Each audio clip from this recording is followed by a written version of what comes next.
네, 오늘은 아이를 대신하여라는 제목으로 창세기 44장을 중심으로 말씀을 나누도록 하겠습니다. 먼저 창세기 44장 30절에서 34절까지 제가 봉독하도록 하겠습니다. 아버지의 생명과 아이의 생명이 서로 하나로 묶여 있거늘 이제 내가 주의 종 우리 아버지에게 돌아갈 때 아이가 우리와 함께 가지 아니하면 아버지가 아이의 없음을 보고 죽으리니 이같이 되면 종들이 주의 종 우리 아버지가 흰머리로 슬퍼하며 수월로 내려가게 함이니이다. 주의 종이 내 아버지에게 아이를 단보하기를 내가 이를 아버지께로 데리고 돌아오지 아니하면 영영이 아버지께 죄짐을 지리이다 하였사오니 이제 주의 종으로 그 아이를 대신하여 머물러 있어 내 주의 종이 되게 하시고 그 아이는 그의 형제들과 함께 올려 보내소서. 34절 같이 읽겠습니다. 그 아이가 나와 함께 가지 아니하면 내가 어찌 내 아버지에게로 올라갈 수 있으리이까. 두렵건대 제가 내 아버지에게 미침을 보리이다. 아멘. 예수님이 태어나실 때 주신 이름이 있습니다. 그러니까 임신한 마리아를 가만히 끊어내고자 했던 요셉에게 천사가 현몽하여서 이는 성령으로 된 것이고 아이가 태어나면 아이 이름을 예수라 하라 이렇게 얘기를 하죠. 이는 그가 자기의 백성을 죄에서 구원할 자의 신이니라. 그러니까 구원자라는 걸 밝혀주시고 또 이사야서의 예언서를 통해서 말을 이어갑니다. 보라 처녀가 잉태하여 아들을 낳을 것이요 그의 이름은 임마누엘이라 하리라. 임마누엘이라는 이름을 주셨어요. 근데 임마누엘이라는 이 뜻은 하나님이 우리와 함께 계시다라는 그런 뜻입니다. 예수 그리스도를 믿으면 우리에게 첫 번째 주어지는 은혜는 무엇인가 하면 바로 다시 태어나는 겁니다. 거듭나는 그 인생이 되는 것이죠. 구원의 은혜는 내 안에 있는 옛사람이 죽고 그리스도 안에서 하나님의 새 사람으로 다시 태어나는 하나님의 선물입니다. 근데 이는 예수님을 믿고 영접할 때 단 한 번 일어나는 영원한 생명을 얻는 중생, 그 거듭남의 선물이기도 하지만 임마누엘의 예수, 하나님이 우리와 함께 계시다 이 뜻의 예수는 계속해서 우리를 새롭게 변화시키는 그 근원이시고 능력이십니다. 우리가 어떻게 변할 수 있는가? 임마누엘의 예수님으로 인하여서 옛 자아가 점점 사라지고 하나님의 사람으로 변해가는 것입니다. 도무지 변할 것 같지 않던 그런 인생에도 임마누엘의 예수가 찾아오시면 변합니다. 변할 수밖에 없습니다. 변화의 꽃이 피게 되는 것입니다. 하나님이 함께 하신다. 이 임마누엘의 능력은 얼어붙어 있는 동토와 같은 그 생명을 잉태하지 못할 그 척박한 땅에도 싹이 나게 하세요. 하나님이 함께 하시다. 임마누엘의 은혜는 오랫동안 죽어있는 것처럼 보이는 인생에게도요 새로운 변화를 꿈꾸게 하십니다. 우리 하나님이 함께 하신다. 이 임마누엘의 능력은 20여 년 동안 얼어붙어 있던 이 야곱의 가정에도 변화의 봄을 가져오게 합니다. 우리가 성경을 통해 보면 유다를 성경을 통해서 보게 되면 그의 인생과 삶이 그다지 이렇게 아름답지는 않다는 것을 우리는 알 수가 있습니다. 향기가 나는 인생이다, 훌륭한 인생이다 이렇게 얘기하기가 어려운 것이 유다의 삶이기도 합니다. 그런데 유다가 가지고 있는 중요한 것은 무엇인가 하면 그 무너졌던 인생을 통해서 임마누엘의 하나님, 그 하나님을 만난 거예요. 그 하나님을 가지게 된 것입니다. 실패와 고통 속에서 아주 처절하게 무너졌던 인생이었지만 점차 하나님의 사람으로 깎여지고 빚어진 사람이 바로 이 유다입니다. 그리고 오늘 본문을 통해서 우리는 결정적인 순간에 신앙의 사람으로 우뚝 서게 되는 그런 유다를 우리는 보게 됩니다. 요셉의 형들에 대한 테스트가 창세기 42장부터 44장까지 이어집니다. 42장에서 형들의 양심을 테스트합니다. 요셉은 자기가 경험했던 것들을 형들에게 경험하게 하는 방법으로 그걸 테스트를 하게 됩니다. 채석옷을 입은 요셉을 미워하여서 편안하게 말하지 않았던 형들에게 요셉도 또한 편안하지 않게 험하게 대하고 말을 합니다. 그리고 구덩이에 갇히게 했던 그 형들을 3일 동안 옥에 가두게 되죠. 그리고 너희들은 정탐꾼이다, 스파이다라고 형들을 몰아붙입니다. 왜 이렇게 형들을 스파이라고 몰아붙였는가? 형들에게 있어서 어렸을 적 요셉은요, 자신들의 잘못을 아버지에게 일러바치는 스파이였어요.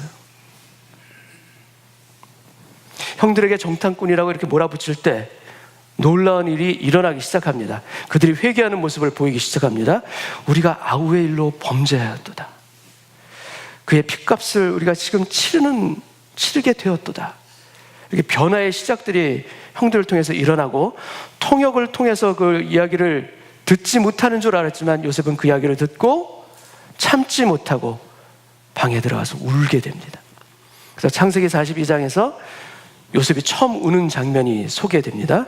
그리고 막내 베냐민을 데리고 우여곡절 끝에 야곱의 아들들은 애굽으로 내려가서 요셉 앞에 드디어 다 서게 됩니다. 그리고 도착하였을 때 예상하지 못했던 요셉의 환대를 받게 됩니다. 집으로 안내해서 식사를 준비하라 요셉의 명을 받고 기다리게 됩니다. 이러한 환호와 호의를 받고 있는 형들은 그 마음이 어떤 마음인가 하면 이게 감사가 아니에요. 두려운 거예요. 기쁜 것이 아닙니다. 18절을 보시겠습니다. 43장 18절입니다. 그 사람들이 요셉의 집으로 인도되매 두려워하여 이르되 전번에 우리 자루에 들어있던 돈의 일로 우리가 끌려드는도다.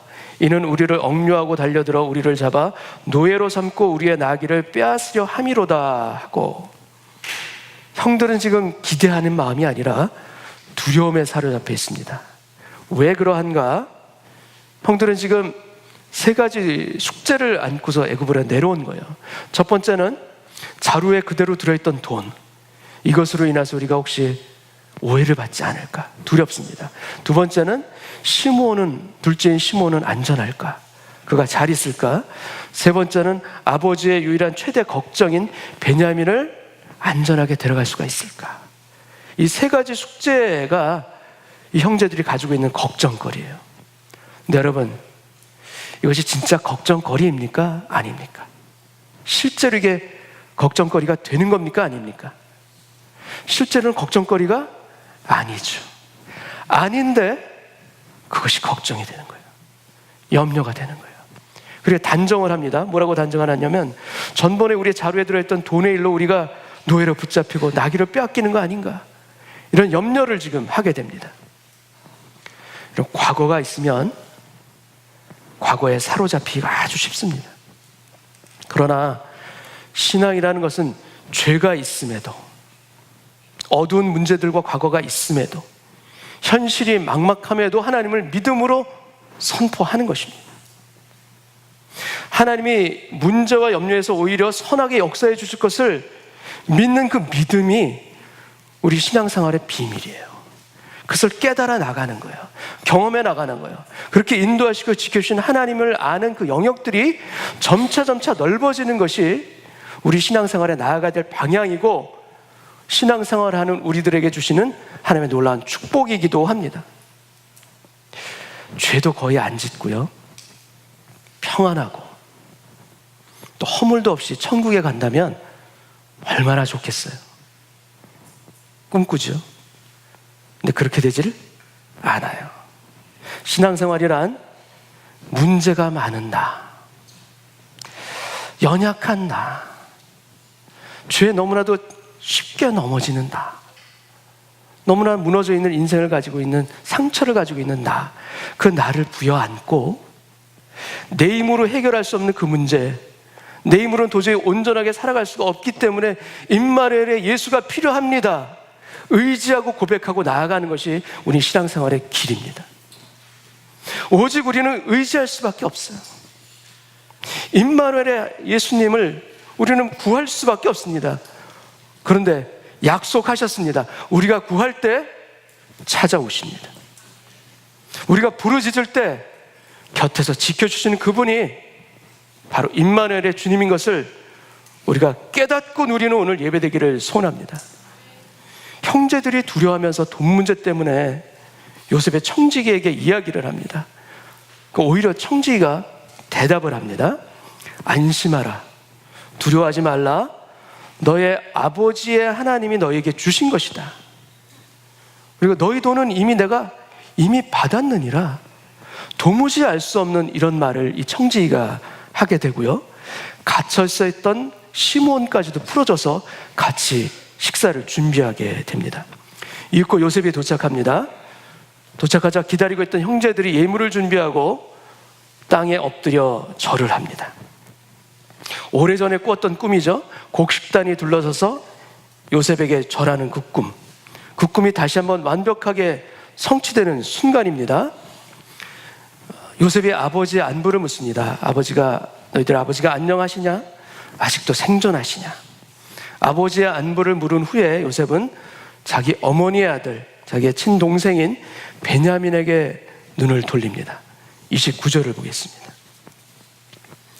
요셉의 눈을 들어 자기 어머니의 아들, 자기 동생 베냐민을 보고 이르되 너희가 내게 말하던 너희 작은 동생이 이 아이냐?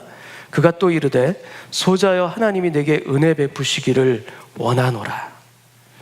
동생을 사랑하는 마음이 복받쳐서 안으로 들어가 급히 울고 나와야 하는 요셉의 모습이 보여집니다. 30절을 보겠습니다. 요셉이 아우를 사랑하는 마음이 복받쳐 급히 울 곳을 찾아 안방으로 들어가서 울고 얼굴을 씻고 나와서 그 정을 억제하고 음식을 차리라 하매, 예전 성경에는 아우로 인하여 마음이 타는 듯함으로 라고 표현되어 있어요. 마음이 타는 거예요. 여러분, 눈물이 있는 남자가 바로 여러분 요셉이에요. 모든 것을 다 가지고 있는 요셉입니다. 그러나 가족을 잃어버렸어요. 형제를 잃어버렸어요. 그런데 그 잃어버렸던 가족을 지금 다시 보고 있는 바로 그 장면이에요. 어머니가 이 동생 베냐민을 낳다가 죽습니다. 그래서 헤어질 때는 아주 어렸던 동생이에요. 무려 22년 만에 그리웠던 동생을 다시 보게 되는 겁니다. 그래서 마음이 복받쳐 몰래 들어가서 울고 얼굴을 씻고 그 정을 억제하고 음식을 차리라고 얘기합니다. 그리고 요셉은 자신을 지금 숨기고 있지만 그럼에도 자신이 요셉이라는 것을 은연중에 암시적으로 밝히고 있습니다. 32절을 보겠습니다.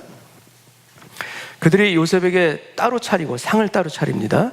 그 형제들에게 또 따로 차리고 그와 함께 먹는 애굽 사람들에게도 또 따로 차리니 애굽 사람은 히브리 사람과 같이 먹으면 부정을 입음이었더라. 애굽 사람은 히브리 사람과 함께 먹으면 부정하기 때문에 식탁을 지금 따로 차려서 형제들이 따로 식탁이 있습니다.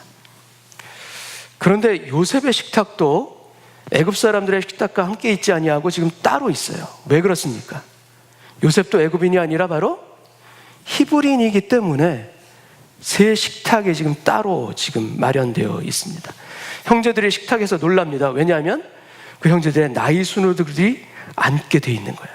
33절을 보겠습니다. 그들이 요셉 앞에 앉되 그들의 나이에 따라 앉히게 되니 그들이 서로 이상히 여겼더라. 요셉이 자기 음식을 그들에게 주되 베냐민에게는 다른 사람보다 5배나 주매 그들이 마시며 요셉과 함께 즐거워하였도다. 어떻게 우리를 이렇게 앉혔을까? 형제들은 너무나도 이상하게 여깁니다. 그리고 요셉이 자기 식탁에 있는 자기 음식을 형제들에게 나누어 주게 됩니다. 근데 베냐민에게는 5배나 많은 음식을 줍니다. 그리고 베냐민에게만 소자여 하나님이 내게 은혜를 베푸시기를 원하노라 이 말까지 했어요. 이랬을 때 이 형제들의 반응이 어떠할까?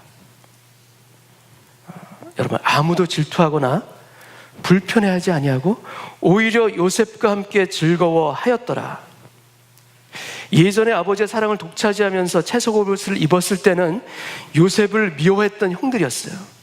근데 지금은 이 막내가 특별한 대우를 받고 있는데, 특별한 혜택을 받고 있는데 요셉과 함께 즐거워하였더라.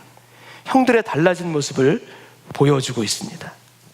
그리고 이 만찬이 끝나고 다음날 새벽 요셉은 형제들을 일찍 보내게 됩니다. 44장 1절을 보겠습니다. 요셉이 그의 집 청지기에게 명하여 이르되 양식을 각자의 자루에 운반할 수 있을 만큼 채우고 각자의 돈을 그 자루에 넣고 또 내 잔 곧 은잔을 그 청년의 자루 아귀에 넣고 그 양식값 돈도 함께 넣으라 하매 그가 요셉의 명령대로 하고, 여러분, 돈 액수대로 채워주는 것이 아니라 가져갈 수 있을 만큼 요셉은 가득 채워줍니다. 여러분, 하나님의 은혜도요, 우리의 가치대로 계산해서 주신 것이 아니라 우리가 가져갈 수 있을 만큼 가득하게 채워주세요. 아니, 많은 경우에는요, 가져갈 수 없을 만큼 그렇게 많이 부어서 채워주시는 분이 아버지 하나님의 은혜입니다. 오늘 본문은 형들에 대한 요셉의 마지막 테스트, 은잔 테스트가 나옵니다. 은잔을 미리 베냐민의 자루에 넣어두고 청지기를 보내서 은잔을 찾습니다. 형제들이 얘기합니다. 얼마든지 조사해 보십시오. 만약 그 은잔이 나오는 자는 죽임을 당할 것이고 우리 모두는 종이 되어도 좋습니다. 이렇게 얘기를 합니다. 요셉의 명을 받은 청지기가 나이 많은 형들로부터 순서대로 그 짐을 조사하기 시작합니다. 12절을 보겠습니다. 그가 나이 많은 자에게서부터 시작하여 나이 적은 자에게까지 조사하매 그 잔이 베냐민의 자루에서 발견된지라 그들이 옷을 찢고 각기 짐을 나귀 위에 싣고 성으로 돌아가니라. 마지막 막내 베냐민의 자루에서 은잔이 발견됩니다. 그러자 형제들이 어떻게 합니까? 모두 옷을 찢어요. 과거에는 형들이 어떻게 했습니까?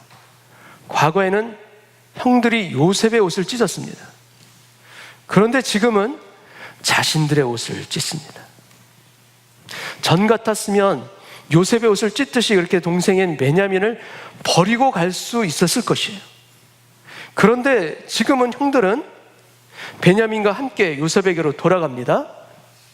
너무나도 달라진 모습을 보여주고 있어요. 그리고 유다가 나서서 간구하기 시작합니다. 16절을 보겠습니다. 유다가 말하되 우리가 내주께 무슨 말을 하오리이까? 무슨 설명을 하오리이까? 우리가 어떻게 우리의 정직함을 나타내리이까? 하나님의 종들의 죄악을 찾아내셨으니 우리와 이 잔이 발견된 자가 다 내 주의 노예가 되겠나이다. 여러분, 성도는 어떤 사람인가 하면요, 하나님께서 양심을 괴롭게 하시는 자가 성도예요. 우리의 양심을 괴롭게 하십니다. 하나님을 모르면 자신의 양심에 찔림이 있어도 누르면서 살 수 있어요. 아주 성공적으로 숨기면서 살아갈 수도 있어요. 근데 여러분, 성도는 괴로워요. 하나님께서 괴롭게 하세요. 그 마음에 찔림이 있어요.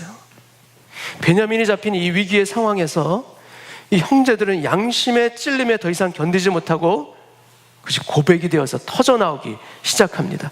하나님의 종들의 죄악을 찾아내셨으니 유다가 이 말을 하게 됩니다. 근데 이 말은 지금 그들의 앞에 선 애굽의 총리에게 하는 말이 아니에요. 애굽의 총리하고는 관련이 없는 그런 말이에요. 이들은 지금 누구에게 이 말을 하고 있는가? 바로 하나님 앞에 이 말을 하고 있는 거예요. 앞에 서 있는 사람은 애굽의 총리지만 실제로는 하나님 앞에 회개하고 있는 것이에요. 하나님의 종들의 죄악을 찾아내셨으니 참으로 깊은 통회를 하고 있는 그 장면이 바로 이 부분입니다. 20절을 보겠습니다. 우리가 내주께 아뢰되 우리에게 아버지가 있으니 노인이요 또 그가 노년에 얻은 아들 청년이 있으니 그의 형은 죽고 요셉을 이야기하죠. 그의 어머니가 남긴 것은 그뿐이므로 베냐민입니다. 그의 아버지가 그를 사랑하나이다 하였더니 그의 형은 죽고 죽은 것이 아니죠. 자신들의 손으로 팔아버린 거예요. 근데 유다는 지금 뭐라고 얘기합니까? 그의 형은 죽고 사실을 숨기고 있어요. 이것마저 얘기하지는 못하고 있어요. 여러분, 요셉은 지금 완벽한 것을 바라는 것이 아니에요. 퍼펙션이 아니라 체인지를 지금 바라고 있어요. 형들의 어떤 흠이나 결함이 없이 완벽하게 깨끗해져야 우리가 은혜가 부어지는 것이 아니라 우리의 체인지, 변화의 시작에도 하나님께서 은혜를 부어주십니다. 점차 그래서 완벽해지는 것이지, 하나님은 처음부터 완벽한 것을 놓고서 은혜를 주시는 그러한 분은 아니에요. 우리의 변화의 시작에, 회개의 시작에 하나님께서는 역사하기 시작하십니다. 은혜를 부어주셔서 깨닫지 못했던 것을 깨닫게 하시고, 알게 하시고, 자복하게 하시고, 눈이 열려지게 하시고, 들리게 하시는 것, 여러분, 변화의 시작에 서 있는 인생에게 주시는 축복입니다. 30절을 보겠습니다.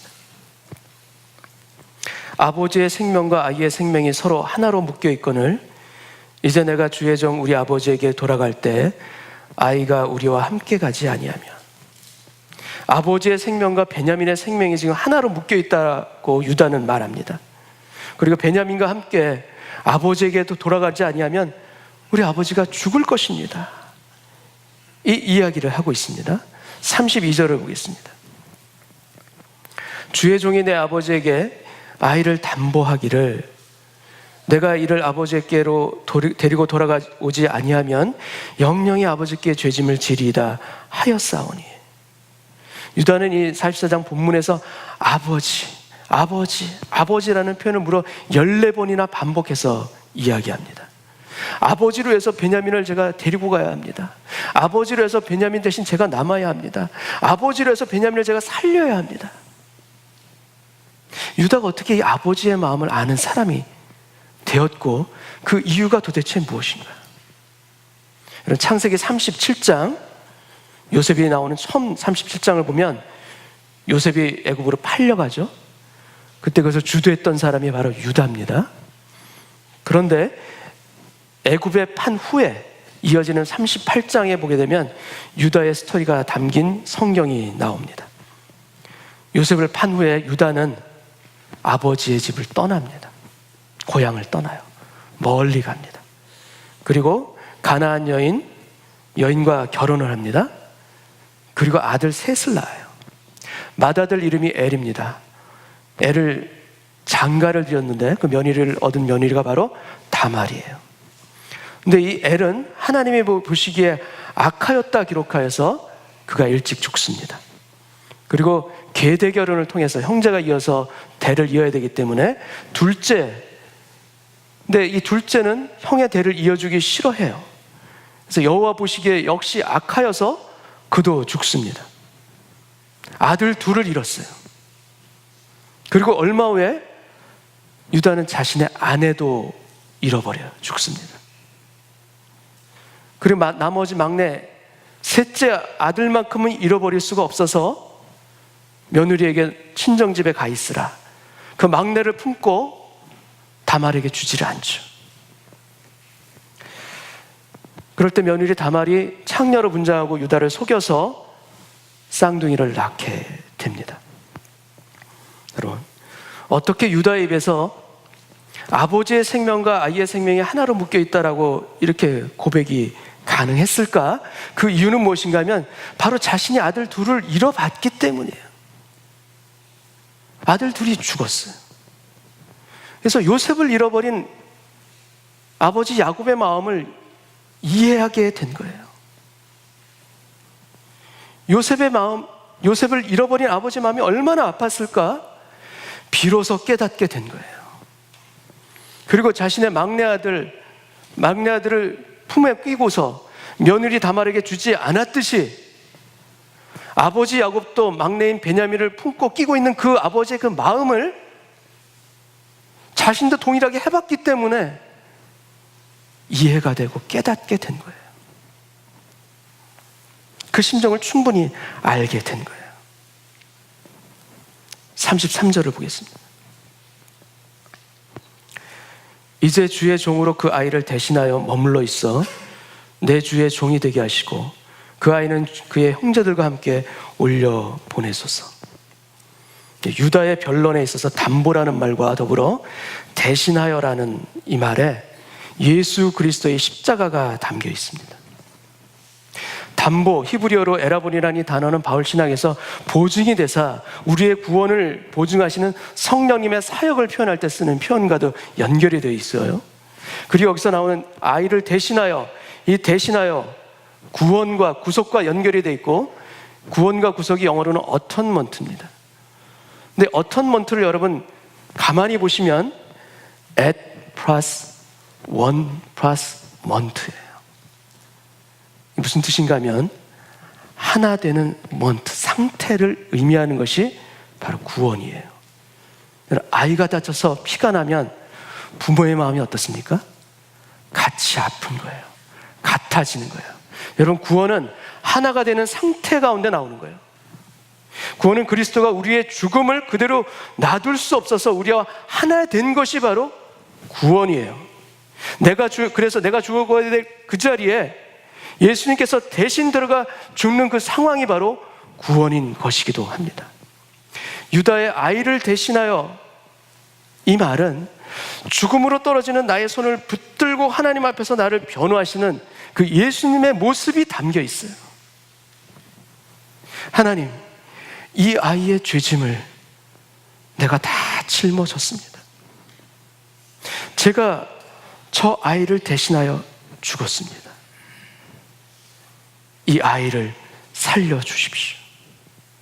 이것이 바로 우리가 받은 구원입니다. 여러분, 영어로 축복이 blessing입니다.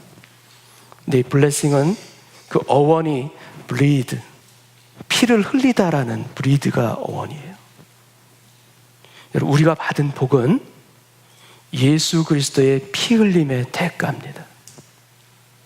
그분이 피를 흘림으로 우리가 복을 받은 거예요. 에스더가 죽으면 죽으리라 고백함으로 자신뿐만 아니라 유다 백성 모두가 살 수가 있었던 것입니다. 여러분, 물이 높은 곳에 있으면 그냥 물이에요. 근데 이 물이 낮아져서 아래로 떨어지면 엄청난 에너지로 바뀝니다. 유다의 아이를 대신하여 내가 종이 되겠나이다. 유다 자신이 자신을 낮추는 여기에는 엄청난 힘이 생기는 거예요. 오래된 죄의 사실이 끊어지는 순간이요, 한 가정이 치유되고 회복되어지는 놀라운 기적이 일어나는 고백이 무엇으로부터 비롯되었는가? 바로 유다의 이 고백입니다. 그리고 이어지는 창세기 45장에서 요셉은 비로소 자신을 밝히고 형제들과 함께 화해하고 부둥켜 안게 되는 새로운 역사가 일어나게 되게 하는 것, 그것이 바로 유다의 고백 가운데 이루어진 일이기도 합니다. 유다는 베냐민을 대신해서 내가 종이 되겠다고 합니다. 내가 종이 되겠나이다. 근데 여러분, 유다가 그렇게 희생해서 종이 되었는가? 그렇지 않아요. 유다는 종이 아니라 다윗으로 이어지는 왕의 지파가 된 것이요, 그리고 만왕의 왕 예수님이 유다 지파로 오게 되는 그 일로 연결되어지는 일과 축복이 유다 지파에게 있는 것입니다. 여러분, 이스라엘 사람들을 뭐라고 부릅니까? 유대인이라고 부릅니다. 이스라엘 지파가 12입니다. 근데 지금은 12이 다 없어졌어요. 지금은 뭐만 남았습니까? 유대인이라는 유다 지파만 남아있어요. 요셉 지파도 아니에요. 유다만 남아있습니다. 여러분, 하나님은 우리의 삶의 영역에서 이렇게 서는 유다 한 사람을 찾으십니다. 여러분, 가정에 문제가 있고 다툼이 있고 환난을 겪고 계십니까? 그 가운데 유다가 있으면 됩니다. 자신을 희생하고 책임지는 유다 한 사람이 있으면 되고, 그 한 사람은 누가 되어야 되는가? 바로 내가 되는 것입니다. 그 자리에 내가 서는 것, 하나님께서 원하시는 일이기도 합니다. 교회도 마찬가지예요. 문제 없는 교회가 어디 있겠습니까? 문제 있는 사람들이 모였는데 문제 없는 교회는 있을 수가 없는 것입니다. 그러나 아무리 문제가 크다 할지라도 유다와 같은 사람들이 있다면 그 교회는 무너지지 않을 줄 믿습니다. 세워지고 부흥되어질 줄 믿습니다. 여러분, 유다는 많이 무너졌던 사람이에요. 가정적으로도 무너졌고 윤리적으로도 무너졌었고 신앙적으로도 많이 무너졌던 사람이 유다입니다. 그런데 하나님은 이렇게 무너진 그 사람을 통해서 다윗의 왕조를 세우시고 예수님의 혈통을 이어가게 하셨어요. 요셉이라면 이해가 되는데 어떻게 유다에게 어떻게 그렇게 부끄러운 인생을 산 유다에게 이런 축복을 주셨는가? 여러분, 이해가 되지 않을 수도 있습니다. 그러나 여러분, 하나님은 우리에게도 그렇게 역사하십니다. 우리 인생에도 그렇게 역사하세요. 형편없이 무너져 있는 인생을 그대로 포기하지 아니하시는 하나님, 우리는 스스로를 포기할지라도 하나님 그러한 우리를 끝까지 포기치 아니하시고 붙들어 나가시는 분이 바로 우리 목자 되신 하나님이신 것이에요. 아니, 그 가운데서 오히려 자신을 희생하고 십자가의 길을 걸어가는 그 유다를 하나님께서는 세워주셨어요. 그 사람을 통해서 그 가정에 새로운 인생과 역사들이 펼쳐지게 될 줄 믿습니다. 그 한 사람을 통해서 그 공동체가 변합니다. 그 한 사람을 통해서 여러분의 삶의 영역들이 변할 수 있도록 하나님께서는 은혜 주실 줄 믿습니다. 그리고 그 사람이 누가 되어야 되는가? 바로 여러분과 저, 우리가 되기를 소원합니다. 그 갈망과 소원으로 서 있는 그 인생을 하나님께서는 반드시 붙잡아 주시고 포기치 아니하시고 회복시켜 주실 줄 믿습니다. 여러분, 우리가 지금까지 지었던 죄를 이렇게 종이에다가 쫙 기록을 한다면 이 종이가 몇 장이나 필요할까요? 저는 수만 장이 필요할 것 같아요. 근데 우리가 지은 죄 항목 밑에 우리의 이름이 적혀 있어요. 그리고 우리는 그 죄값을 우리는 치러야 합니다. 그런데 예수님께서 우리의 그 이름을 지우시고 그곳에 예수님의 이름을 적어 놓으셨어요. 그리고 우리를 대신해서 피 흘려 돌아가셨습니다. 그 은혜가 있기에 지금 저희가 지금 이 자리에 있습니다. 그 은혜는 우리라고는 새롭게 살기를 원하게 하시는 은혜입니다. 더 이상 어두운 과거에 붙들리는 인생이 아니라 하나님 안에서 놀랍도록 변화받고 쓰임받고 축복받는 인생으로 새롭게 살 수 있기를 원하는 하나님의 열망과 소망이 그 보혈의 은혜 안에 담겨져 있습니다. 그리고 그 은혜를 받은 그 사람들이 저와 여러분 모두인 것을 믿고 고백합니다. 주여, 그 은혜 가운데 새롭게 살겠나이다. 가슴 벅차게 살겠나이다. 하나님의 이름을 찬양하며 살겠나이다. 더 이상 붙잡히는 인생이 아니라 하늘을 바라보며 살아가는 그 인생의 길을 걸어갈 수 있도록 주여 힘 주옵시고 결단하며 가는 오늘 예배되게 하여 주옵소서. 이 은혜가 우리 모두에게 있기를 축원합니다. 같이 한번 기도하겠습니다. 아버지 하나님, 주님 앞에 고백합니다. 주홍빛 같은 죄가 너무나도 많았습니다. 지금도 끊지 못합니다. 여전히 죄된 결과에 묶여서 사는 어두운 것들이 제 안에 있음을 고백합니다. 그러나 주님, 자복하고 회개하는 그 인생을 하나님께서는 외면하지 않으시는 분인 줄 믿습니다. 건져주시는 분이심을 믿습니다. 아니, 그러한 유다 같은 인생에도 예수님의 보혈의 십자가 은혜는 여전히 부어주게 하시는 줄 믿습니다. 오늘 저희에게 그 은혜를 부어주옵소서. 새롭게 살기를 원합니다. 빛으로 살기를 원합니다. 하나님의 은혜의 그늘 앞에 서기를 원합니다. 주여, 그리하여서 주께서 주신 그 은혜의 영역들을 오늘 예배 가운데 선포하며 발견하며 살아가는 결단이 있게 하여 주옵소서. 내 모든 죄의 영역들 이미 예수님께서 그 내 이름을 지우시고 예수의 이름을 대신 써주신 줄 믿습니다. 보혈을 흘려 내 대신 죽으심으로 부활의 능력으로 새로운 인생을 살 수 있도록 지켜주시고 인도해 가시는 줄 믿사오니 주여, 그 고백으로 우리가 일어나는 오늘 예배 되게 하여 주옵소서. 새롭게 사는 예배가 되게 하여 주옵소서. 새로워지게 하여 주시옵소서. 불쌍히 여겨 주시옵소서. 내 힘으로 할 수 없는 것들 주님 앞에 고백하오니 내 손을 붙잡아 일으켜 주셔서 강권하여 주셔서 주의 길 같이 걸어가게 하여 주옵소서. 오늘 그 주님의 손을 붙드는 예배 되기를 원합니다. 내가 붙드는 것이 아니라 오히려 나의 손목을 붙들으신 주님의 손길이 저에게 임한 줄 믿습니다. 주여 인도하여 주옵시고 새롭게 살게 하여 주옵시고, 주의 능력이 얼마나 크고 놀라운지 회복되어지고 새롭게 되어지는 인생과 가정과 하나님의 공동체가 되어질 수 있도록 주여 축복하여 주옵소서. 주여 부어 주옵소서. 하늘의 것으로 부어 주옵소서. 신령한 것으로 부어 주옵소서. 예술의 보혈의 은혜로 가득하게 부으시사 새로움으로, 소망으로, 믿음으로 나아가는 오늘 이 시간 되게 하여 주옵소서. 감사와 찬송을 주님 앞에 드리오며 예수님의 이름으로 감사하며 기도드리옵나이다. 아멘.